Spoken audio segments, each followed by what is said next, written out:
So last night, my husband and I were watching the movie Dumb Money, where the retail traders drove the stock up of GameStop.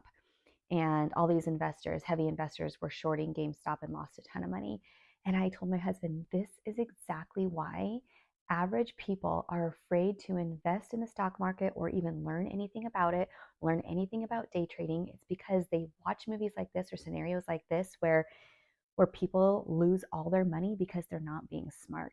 And I was saying, this is why Forex for Women is changing lives, because we are completely changing the industry and educating real life people on how they can actually profit in these markets without that fear and without losing all their capital. I was like, if all of those retail traders who made all this money in GameStop but then didn't sell it at the end would have had a stop loss in place. If they were leverage trading GameStop, and they would have had a stop loss in place that they were trailing as GameStop continued to grow, um, once GameStop started to turn around and come back down, all of those retail traders would have been stopped out in massive profit.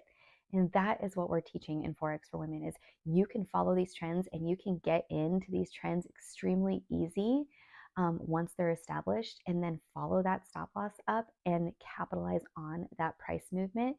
So many people are afraid because I've been told, and I know that people are afraid because they come to my social media all the time and they're like, I'm afraid of the stock market. I'm going to lose all this money. I'm afraid to invest. I'm afraid to learn trading because my uncle told me I was going to lose all this money.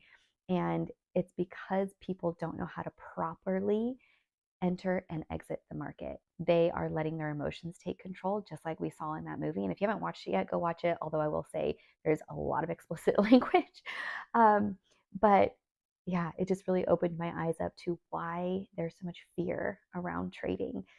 So many people just don't understand that there are other ways to to to compound your money in these markets without um, without taking on the risk.